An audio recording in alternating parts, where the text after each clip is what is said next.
नमस्कार, मैं हूं मृगेंद्र पांडे और आप देख रहे हैं बहुत चर्चा है। बस्तर में पिछले 2 दिनों से बड़े बड़े नेता, मंत्री, विधायक मौजूद हैं और बस्तर के विकास की बात हो रही थी। मध्य क्षेत्र परिषद की बैठक जिसमें केंद्रीय गृह मंत्री अमित शाह शामिल हुए, इसके साथ ही 4 राज्यों के मुख्यमंत्री शामिल हुए। राज्यों में किस तरीके से विकास होगा, लेकिन खास बात ये रही कि बस्तर में नक्सलवाद मुक्त हुआ, बस्तर सहित देश में नक्सलवाद खत्म हुआ। ये घोषणा केंद्रीय गृह मंत्री अमित शाह ने की। इसके साथ ही बस्तर के विकास का रोड मैप उन्होंने जनता के सामने रखा। उन्होंने बताया किस तरीके से बस्तर आने वाले 5 साल में विकास करेगा। लेकिन इन सब के बीच अमित शाह का एक बयान जो राजनीतिक गलियारों में चर्चा का विषय बना है। अमित शाह ने कहा कि 5 साल जो कांग्रेस की सरकार थी उसने नक्सलवाद को खत्म करने के लिए सहयोग नहीं दिया। ये बहुत बड़ी बात हो जाती है। इससे पहले भी लोकसभा में अमित शाह ने इस बात को कहा था, लेकिन छत्तीसगढ़ की धरती पर जब वो नक्सलवाद खत्म होने की घोषणा कर रहे हैं उस समय ये कहना वास्तव में सियासी गलियारे में हलचल बढ़ाने वाला है। आज इसी विषय पर चर्चा करेंगे। सबसे पहले हमारी ये रिपोर्ट देखिए, फिर चर्चा को आगे बढ़ाएंगे।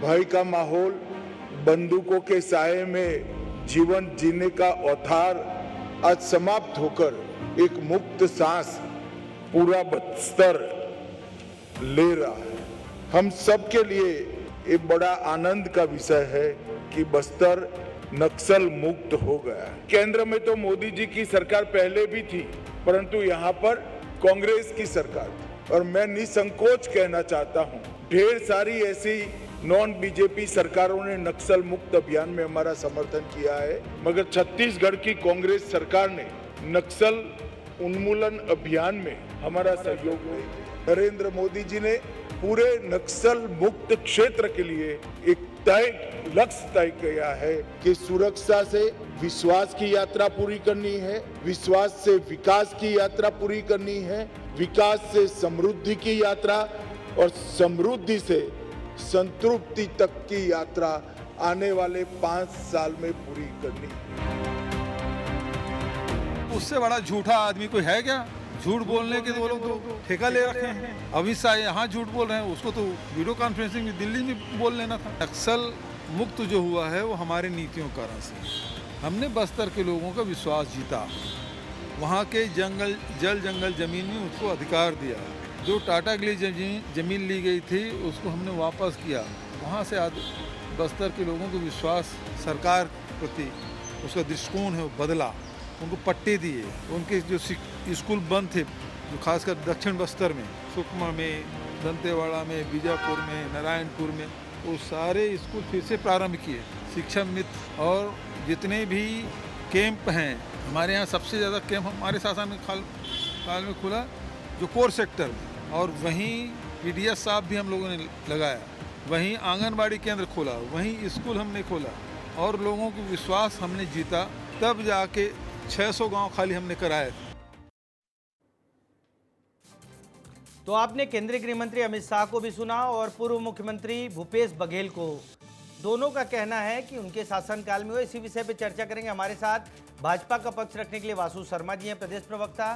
कांग्रेस का पक्ष रखने के लिए प्रदेश प्रवक्ता रवि ग्वालानी जी हैं और वरिष्ठ पत्रकार के शर्मा जी हैं। चर्चा की शुरुआत में रवि ग्वालानी जी आपसे करूंगा, क्योंकि अमित शाह ने कांग्रेस पर आरोप लगाया कि 5 साल जो कांग्रेस की सरकार थी उस सरकार ने नक्सलवाद खत्म करने की दिशा में सहयोग नहीं किया केंद्र सरकार का। ग्वालानी जी, देखिए, नक्सल एक ऐसा विषय है जिस पर राजनीति नहीं होनी चाहिए, क्योंकि नक्सलवाद का विषय एक दिन का नहीं है।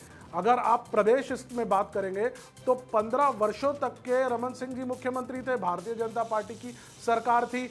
उसके बाद 5 साल भूपेश बघेल जी चीफ मिनिस्टर रहे और अभी विष्णुदेव साय जी हैं। क्या ये एक दिन की समस्या रही?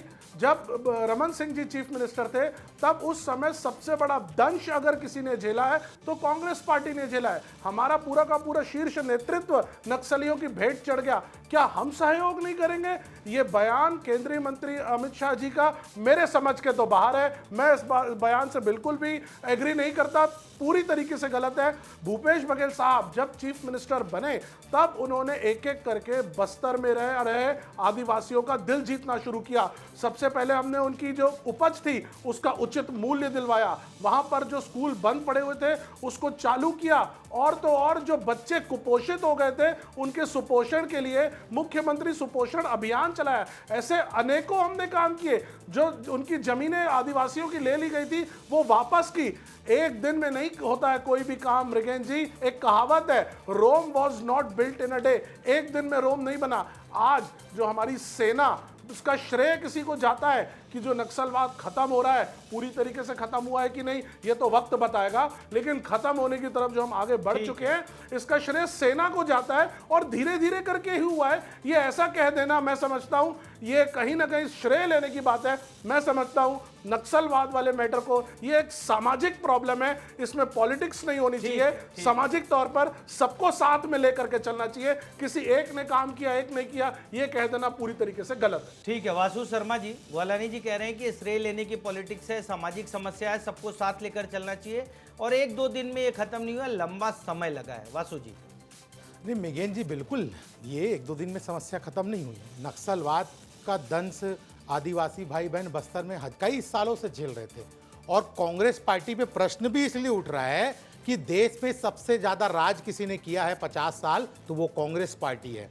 क्या कांग्रेस पार्टी ने कभी नीति बनाई, कभी डेडलाइन सेट किया कि हम इस फलाने तारीख से देश में नक्सलवाद, उग्रवाद, आतंकवाद मुक्त कर देंगे? ये कब हुआ? ये भारतीय जनता पार्टी की सरकार में आने के बाद हुआ। आप देखें नॉर्थ ईस्ट में उग्रवादी संगठन को खत्म किया गया, आतंकवाद पे कड़ा प्रहार किया गया, नक्सलवाद का डेडलाइन के साथ दृढ़ इच्छा शक्ति के साथ केंद्रीय गृह मंत्री ने कहा कि 31 मार्च 2026 तक देश में सशस्त्र नक्सलिज्म समाप्त हो जाएगा। उस तेज गति से काम, मैं तो आंकड़े के साथ बताता हूं मोहन मृगेन जी, 2014 के पहले 125 जिलों में नक्सलियों का खौफ हुआ करता था। यही नक्सली नारा लगाया करते थे, red corridor, Pashupati to Tirupati corridor, इन पे यहाँ नक्सलियों का राज होगा। लेकिन प्रधानमंत्री मोदी जी के आने के बाद बिहार, झारखंड, आंध्र प्रदेश, तेलंगाना, महाराष्ट्र, मध्य प्रदेश, अब छत्तीसगढ़ भी, अपितु पूरे देश से नक्सलवाद समाप्त हो गया। इस दृढ़ इच्छा शक्ति के साथ अभी जो भूपेश बघेल जी कह रहे हैं कि हमने भरोसा जीता,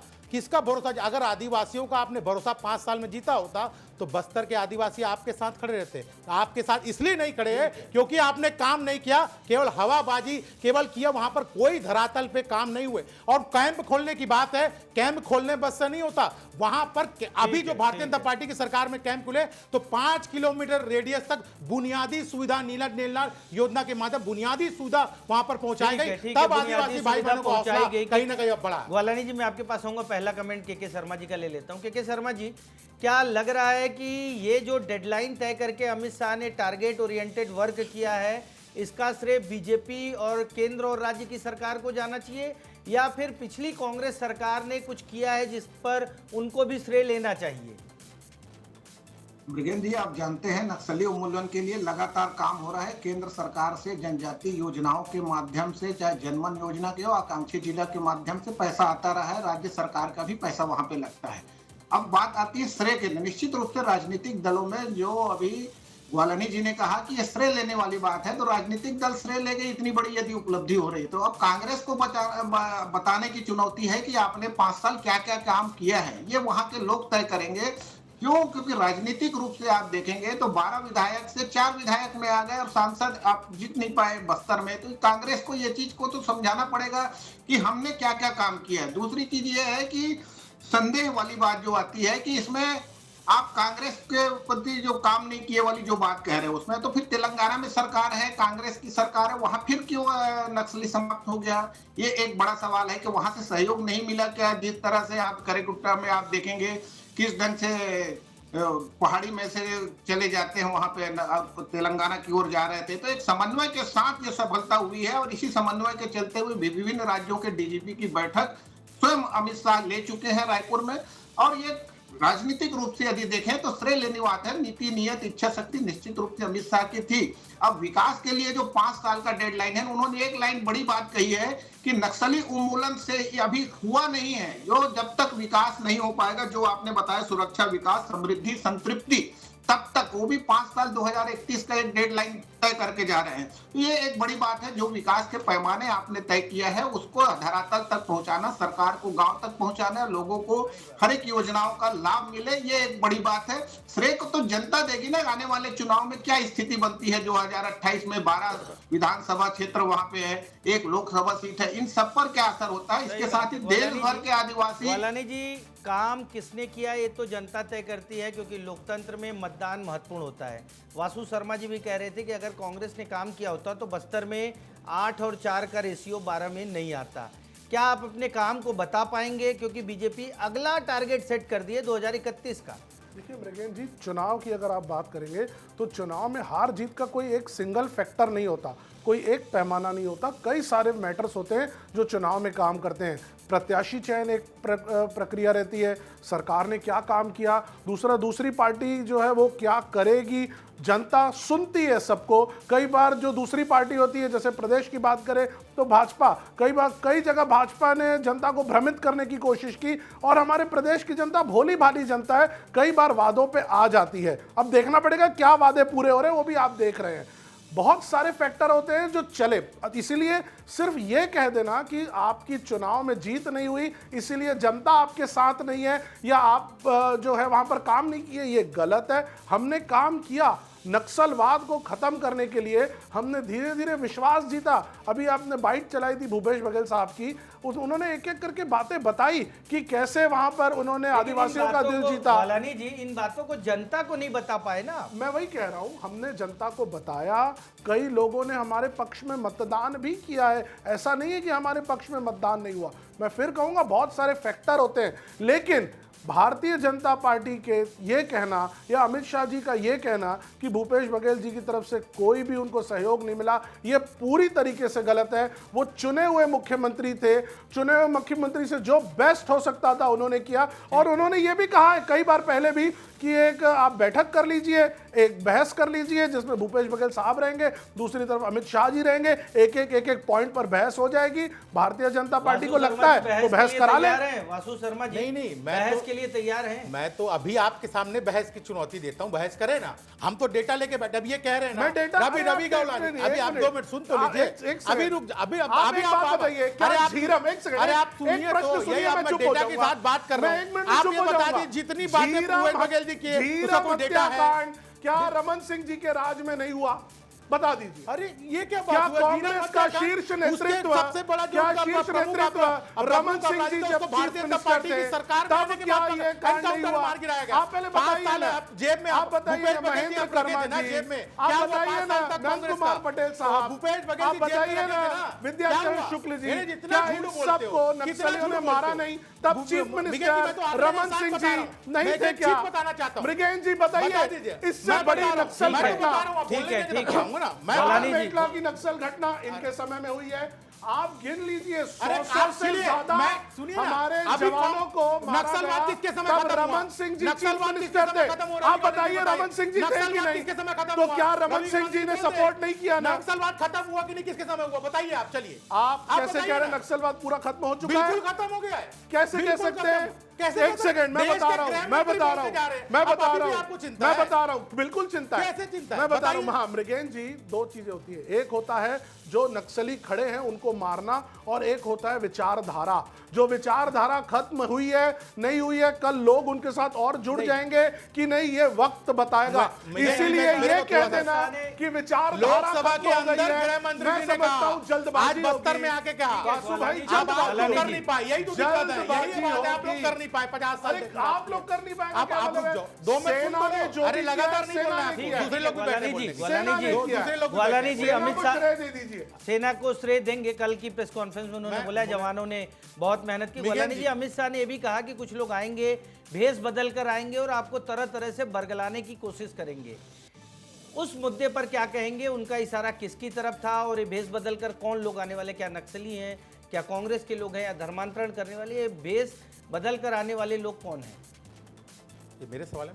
हाँ, आप ही बताइए। मिगेन जी, निश्चित रूप से देखिए, कांग्रेस के प्रवक्ता ही कैसे कह रहे हैं, देश का गृह मंत्री बस्तर में आके डंके की चोट पे कह रहा है कि देश, समूचे देश से नक्सलवाद समाज, लोकतंत्र के मंदिर में, संसद में खड़े होकर उन्होंने बयान दिया है कि देश से नक्सल। और ऐसा ही नहीं, अब जब इसके लिए प्रक्रिया की गई, नियम लाभ योजना की स्कीम चालू गई, मैं आपको तो 500 से अधिक ऐसे अगम्य क्षेत्र थे बस्तर में जहां विकास नहीं पहुंच पा रहा था, वहां ऐसे जनजातीय थे, उसको तक वहां पर लाभ पहुंचाने का काम किया। मोबाइल टावर योजना के लिए बजट में प्रावधान किए गए, ऐसे करीब 3056 गांव हैं जहां मोबाइल टावर की बात की गई, और 2000 करोड़ का विशेष प्रावधान करके बस्तर में 85 टावर नहीं लगा है, 85 ऐसे उस योजना में 1 रुपए नहीं आया है। चीफ मिनिस्टर ने सदन में बोला कि मेरे को उसमें पैसा नहीं मिला है अभी तक के। वहां पर स्वास्थ्य योजना का मोबाइल टावर, क्या आपने स्वास्थ्य योजना करी? आरोग्य मंदिर, लोगों के लिए स्कूल, अरे 5 लाख से ज्यादा बच्चियां कुपोषित थी बस्तर में। मृगेश जी, 5 लाख से ज्यादा बच्चियां कुपोषित थी, उनके लिए सुपोषण अभियान भूपेश बघेल साहब ने चालू किया। रवि जी, वासु जी, एक एक करके बात करते। मैं के शर्मा जी से कमेंट ले लेता हूं। आपसे वो सवाल पूछा था, आपने उसको गोल गोल घुमा दिया। के शर्मा जी, अमित शाह का एक बयान आया, उसमें उन्होंने कहा, अपना जो प्रेस कॉन्फ्रेंस थी उसमें कहा कि कुछ लोग भेष बदल कर आएंगे और आप लोगों को, बस्तर के लोगों को बरगलाने की, बहकाने की कोशिश करेंगे। उनका इशारा किसकी तरफ था और इसको, ये भेष बदलने वाले वो लोग हैं कौन? शर्मा जी देखिए, सामान्य रूप से कहें तो नक्सली विचारधारा जो समाप्त नहीं हुई कहा जा रहा है, तो ये अपनी विचारधारा को जिंदा रखने के लिए आदिवासियों के बीच जाना चाहते हैं क्या? दूसरी, आप देखिए कि कांग्रेस और कम्युनिस्ट के गठबंधन की जो बात आती है, हर बार आरोप लगता है वामपंथी हो गए कांग्रेसी, उसको लेकर के वहां के जो कम्युनिस्ट मतदाता रहे होंगे, जो उनको सपोर्ट करते थे, वो मतदाता किसकी ओर किसको सपोर्ट करेंगे राजनीतिक रूप से? तेलंगाना में देखिए, एक मंत्री बनी है जो पूर्व, अभी कांग्रेस सरकार में मंत्री है, जो पूर्व में नक्सलाइट रही है। इसी तरह से अब बस्तर की राजनीति महत्वपूर्ण है। नक्सलाइट जब समाप्त हो जाए तो ये विकास के आधार पर आते हैं या नक्सलाइट विचारधारा वहां पे जिंदा रहती है, जिसके लिए स्पष्ट रूप से आज उन्होंने अपील की है। कहा जा सकता है कि जो चुने हुए जनप्रतिनिधि हैं उन पर भरोसा कीजिए, ये जो बाहर से जो लोग आएंगे उन पर भरोसा न करें। दिल्ली के आने वाले जो शहरी नक्सलाइट की बात करते हैं, विचारधारा की जो बात होती है, उसको भी कहा कि वो आके यहाँ रह के देखे बस्तर में क्या परिवर्तन हो रहा है। कल मुख्यमंत्री ने कहा है कि एक संग्रहालय के रूप में भी बनाया जाएगा। तो नक्सली हिंसा के दौरान जिस ढंग से बस्तर पिछड़ा रहा, ये अब केवल संग्रहालय में नजर आएगा। विकास की दिशा तय कर दी गई है और वो जो धरातल में कितना आता है ये महत्वपूर्ण है। गाय और भैंस देने की बात कही गई है, इसके लिए हमेशा बार बार होती है। मोदी गारंटी में देखेंगे तो 2 बकरी देने की बात आई थी।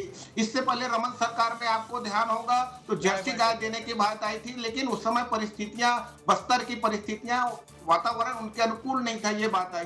तो ये जो विकास की जो बात हो रही है, वो बस्तर धरातल में कब तक विकसित बस्तर बनता है? 5 साल का समय मुझे लगता है कि एक बहुत अच्छी बात है। 2.5 साल तो अभी सरकार की बची है, इसमें बेहतर ढंग से काम किया जा सकता है। सरकार की धमक वहां नजर आ 5 साल का रोड मैप जो अमित शाह ने रखा है। रवि गोलानी जी, आपके पास होंगे, ये जो भेष बदल कर आने वाले लोग हैं, क्या ये उन नक्सलियों पर अटैक है जो मुख्य धारा में लौटे हैं और फिर वो पॉलिटिक्स में जाकर अलग तरीके की पॉलिटिक्स करना चाहते हैं, या फिर नक्सली और कांग्रेस के गठजोड़ की तरफ उनका इशारा है? देखिए, ये तो अमित शाह जी क्या कह रहे हैं ये तो वही बताएंगे, लेकिन मैं जो समझता हूं, मैं अपनी समझ में ये कहूँगा कि जो आप बात कहेंगे कि कोई दूसरे लोग बरगलाएंगे, मैंने कहा कि विचारधारा समाप्त हुई है कि नहीं ये समझना पड़ेगा। आपने नक्सलियों को सरेंडर करा दिया, आपने नक्सलियों को मार दिया, आपने नक्सलियों को उठा करके जेल में डाल दिया, ये एक प्रक्रिया है। दूसरी प्रक्रिया है वहाँ पे जो आदिवासी भाई बहन हैं उनके लिए उचित संसाधन बनाना, उनके लिए सारी सुख सुविधाएं देना, ताकि वो लोग वापस उस विचारधारा में ना जाए। और अगर कोई अंदर एक खाने बैठा हुआ है, उस विचारधारा को धीरे धीरे पनपा रहा है, तो ऐसी विचारधाराओं को नष्ट करना, और ये समय बताएगा। मैं जहां तक कांग्रेस पार्टी की बात है, मैं कहना चाहूंगा सबसे बड़ा दंश, सबसे बड़ा दुख, अगर राजनीतिक दल की बात करूं, किसी ने झेला है तो कांग्रेस ने झेला है। हमारा पूरा शीर्ष नेतृत्व नक्सलियों की भेंट चढ़ गया। रमन सिंह जी चीफ मिनिस्टर थे उस समय प्रदेश के। मैं फिर भी कहूंगा कि आज अगर नक्सलवाद खत्म हो रहा है तो उसमें सबसे बड़ा किसी को श्रेय जाता है, हमारी सेना को जाता है, हमारे जवानों को जाता है। और जो सरकारें पूर्व में काम किए हैं, भूपेश बघेल जी की सरकार हो, या उसके पहले रमन सिंह जी की सरकार हो, या पहले जोगी सरकार हो, या वर्तमान की सरकार हो, या केंद्र में पहले यूपीए की सरकार हो, या केंद्र में अभी बीजेपी की सरकार हो, सबने नक्सल को खत्म करने के लिए कोशिश की। किसी ने ज्यादा, किसी ने कम, लेकिन प्रयास सबके रहे, तब वो अचीव कर पाएंगे। लेकिन मेरा ये कहना है, श्रेय किसी एक व्यक्ति को या एक पार्टी को नहीं लेना चाहिए, श्रेय सामूहिक सभी को देना चाहिए, तभी हो पाएगा। ठीक है वासु जी, सामूहिक श्रेय क्यों नहीं दे रहे हैं भाई आप लोग? बाकी सरकारों ने भी काम किया, रवि जी कह रहे हैं, देखिए श्रेय देना चाहिए ना कि 5 साल। लेकिन आप तो अमित शाह का बयान सुनेंगे तो साफ साफ है कि 5 साल कांग्रेस की सरकार ने कुछ नहीं किया।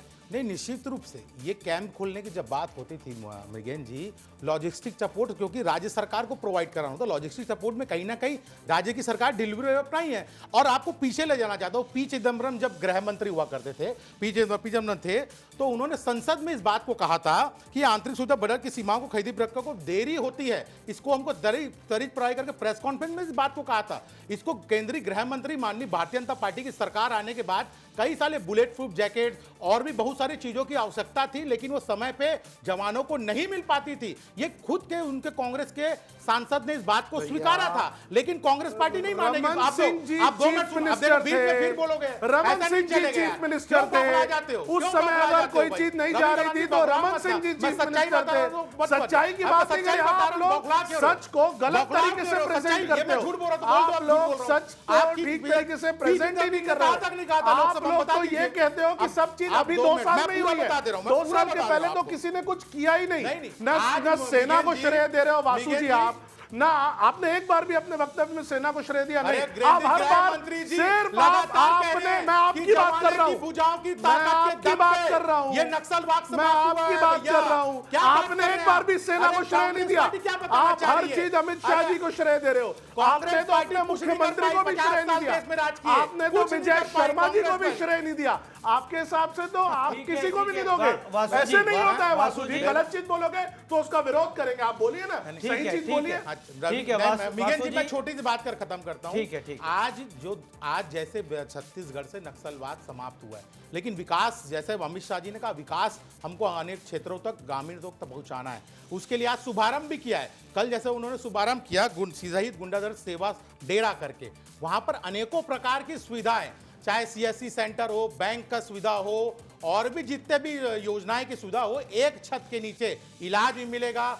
कौशल की यूनियन के लिए, युवाओं के लिए रोजगार की व्यवस्था की जाएगी। यानी ऐसे 200 कैंप थे, उसमें से लगभग 70 में ये शुभारंभ हो गया। आने वाले समय में वो 200 कैंप पूरे तरीके से ग्रामीणों के लिए वहां पर व्यवस्थित तरीके से चालू रहेंगे, जिससे अंदरूनी क्षेत्र तक विकास पहुंचेगा। ऐसी योजना नीति के साथ भारतीय जनता पार्टी काम करती है, केवल हवाबाजी की बात नहीं है। रवि जी, आप एक अपना पक्ष रख लीजिए। अभी जो वासु जी ने बात कही, उससे एक बात तो साबित हो गई कि 15 साल रमन सिंह जी की सब सरकार थी तो कोई विकास नहीं हुआ। न तो बैंकें गई, न वहां पर कैंप लगे, न वहां पर किसी भी प्रकार के रोड रास्ते बने, न स्कूल बने। आज इन्होंने ये बात तो तय कर दी कि जो होगा वो भविष्य में होगा, उसकी नींव आज रखी गई है। लेकिन इनकी 15 साल की सरकार में इनके हिसाब से कुछ नहीं हुआ, ये इन्होंने कुछ नहीं किया। भैया नक्सल क्षेत्र की मैं बात कर रहा हूँ, सब पता है। आपने एक बात साबित कर दी, आपने एक बात साबित कर दी कि रमन सिंह जी के क्षेत्र में कोई विकास नहीं। आपको यही नहीं पता है रवि जी, नक्सलवाद की कहां की बात हो रही है, आपको यही नहीं पता है। रवि जी, वासु जी, विकास नहीं, रवि जी, वासु जी, ये साबित हो रहा है। ठीक है। के शर्मा जी के पास आऊंगा। अगले 5 साल का रोड मैप अमित शाह ने रखा, किस तरीके से बस्तर में विकास होगा। आदिवासियों को उनकी संस्कृति, उनकी कला परंपरा से जोड़कर विकास की बात की, स्किल डेवलपमेंट को। क्या आपको लगता है कि ये डेडलाइन देने से काम तेजी से होगा, बस्तर में नया बदलाव आएगा, कुछ अच्छा बस्तर होगा? के शर्मा जी। प्रशासनिक सक्रियता बढ़ती है। गृह मंत्री के आने से देखिए, प्रमुख सचिव पीडब्ल्यूडी के वहां पे रोड को लेकर बैठक लेते हैं, मुख्य सचिव तमाम योजनाओं को लेकर बैठक लेते हैं, तो प्रशासन की धमक वहां तक पहुंचती, सरकार पहुंचती है बस्तर में। अब ये बात करेंगे। दूसरी चीज ये है कि आकांक्षी जिलों के नाम से यहाँ पे पैसा आया था। तमाम केंद्रीय मंत्री चुनाव के पहले आके यहाँ पे जांच कर रहे थे कि कहाँ भ्रष्टाचार हुआ है, क्या पैसा केंद्र से आया, वो कहाँ गया है। एक भी गड़बड़ी सामने नहीं आ पाई कांग्रेस शासनकाल की, जबकि भ्रष्टाचार के खिलाफ कांग्रेस ने बहुत सारी जांच चल रही है। क्या आकांक्षी केंद्र के पैसे का उपयोग हुआ कि नहीं हुआ। दूसरी चीज है कि एक विचारधारा में आप देखिए, जो बड़ा बहस रखा है उसमें कि जो पूंजीवाद का विरोध करते हुए आज औद्योगिकरण का विरोध नक्सली भी कर रहे हैं या कम्युनिस्ट करते हैं, और फिर कांग्रेस का भी विरोध औद्योगिकरण के खिलाफ है। जिस पर आज औद्योगिकरण को लेकर जब सवाल पूछा गया उद्योगपतियों को सौंप देंगे, तो उन्होंने आज इसका स्पष्ट जवाब नहीं दिया। 5 साल की जो रोड मैप है उस पर उन्होंने बात की। पहले हम मूलभूत सुविधाएं उनको उपलब्ध करा देंगे, बैंक, आधार कार्ड, तमाम प्रकार की सुविधाओं के बाद की बात है। ये उन्होंने स्पष्ट नहीं की। 5 साल बाद की रणनीति वो समय आने पर बताएंगे, ये एक बात कही है। जल जंगल जमीन को लेकर भी उन्होंने ये बात कही है कि उसको लेकर भी आज उन्होंने स्पष्ट नहीं किया। ये भी सवाल पत्रकारों ने पूछा था। पत्रकारों ने तमाम वो सवाल पूछे जो कांग्रेस उठा रही है। लेकिन रोड मैप की बात है, 5 साल विकास का रोड मैप है। केंद्र और राज्य सरकार मिलकर कितना वहां पे पैसा आते हैं। एक तीसरा सवाल जो वहां था उसका नहीं आया कि विशेष पैकेज की बात आई थी, तो उसमें सहकारिता में पैकेज नहीं होता, ये बात आई। तो सहकारिता एक बड़ा क्षेत्र है कि पैकेज को नहीं हो गया। रवि ग्वालानी जी, एक फाइनल कमेंट लूंगा आपका। आज दीपक बैज ने वहां प्रदर्शन भी किया, अमित शाह से मिलना भी चाह रहे थे। दूसरा, एक शॉर्ट में ही बताइएगा कि ये जो रोड मैप बना है उससे कांग्रेस पार्टी कितनी संतुष्ट है? देखिए, हमारे प्रदेश अध्यक्ष जी ने समय मांगा अमित शाह जी से, बाकी मुख्यमंत्रियों जी से, लेकिन किसी ने भी हमको समय नहीं दिया। वो अपनी मांग रखना चाह रहे थे, वो बताना चाह रहे थे कि क्या क्या चीज़ें रह गई हैं। कई सारे अभी आदिवासी भाई बहन हैं जिनको जेल में रखा गया, उनको कब मुक्त करेंगे। अभी जो आदिवासियों की ज़मीनें लेके रखी गई है सरकार, उसको कब देगी। और जो 2000 से ज़्यादा स्कूल अभी भी बंद पड़े हुए हैं, वो कब खोले जाएंगे। ऐसे तमाम विकास के मुद्दे पर ही कांग्रेस बात करना चाह रही थी, जिसके लिए उन्होंने बात नहीं की। एक तरफ बीजेपी कहती है सामूहिक विकास, सबका विकास होगा, लेकिन दूसरी तरफ उसी सामूहिक विकास में प्रतिद्वंदी कांग्रेस को लेती ही नहीं है, बात भी नहीं करती है। तो ये दोहरा मापदंड, ये दोहरा चरित्र नहीं चलेगा। विकास के लिए सबको साथ में लेना पड़ेगा, तभी विकास हो पाएगा। ठीक है वासु शर्मा जी, विकास के लिए सबको साथ लेना पड़ेगा। दूसरा, जो रोड मैप अमित शाह ने पेश किया उसको किस तरीके से धरातल पर करेंगे, एकदम शॉर्ट में बताइए। देखिए मिगेन जी, निश्चित रूप से अमित शाह जी ने जो रोड मैप तैयार किया है नीति के तहत, निश्चित रूप से वहां पर कार्य चालू है। मैंने जैसे आपको बताया, स्कूल खुले, मोबाइल टावर लगे, हम रोड की इंफ्रास्ट्रक्चर, बारामासी कई ऐसे गांव थे जो शहर जिला मुख्यालय से नहीं जुड़ते थे, उसको बारामासी सड़क चालू हो गए। बहुत सारे ऐसे इलाके हैं गांव बस्तर के। तो निश्चित रूप से जब विकास पहुंचेगा तो बहुत सारे में आत्मविश्वास जगता है, क्योंकि ऐसे कई सारे गांव थे जहां पर कहीं पर भी कुछ व्यवस्था नहीं थी। वो भारतीय जनता पार्टी नियंत्रण योजना के बाद, अनेक सरकार से आने के बाद निश्चित रूप से वहां पर विकास पहुंचा है। इसीलिए आदिवासी भाई बहनों पर भरोसा जगा है सरकार के प्रति। अब देश के केंद्रीय गृह मंत्री उन इलाकों पर जाके बैठ के आदिवासी भाई बहनों बात कर कहते हैं। राज्य के गृह मंत्री बाइक में उस इलाकों का दौरा कर रहे हैं। इससे पहले कभी आपने देखा था कांग्रेस के गृह मंत्री कभी बस्तर गए, वैसे इलाकों में गए? कभी नहीं कहते थे। कुल मिलाकर बस्तर में भरोसा पैदा करने की कोशिश की जा रही है। एक डेडलाइन पूरी होने के बाद केंद्रीय गृह मंत्री अमित शाह ने एक और डेडलाइन दी है। इस बार नक्सलवाद खात्मे की नहीं, बस्तर के विकास की डेडलाइन है। और ये बस्तर, उन्होंने दावा किया है कि अगले 5 साल में एक ऐसा बस्तर बनेगा जो आदिवासी बहुल इलाकों में सबसे श्रेष्ठ होगा। आज की चर्चा में आप सभी लोग शामिल हुए, उसके लिए बहुत बहुत धन्यवाद। नमस्कार।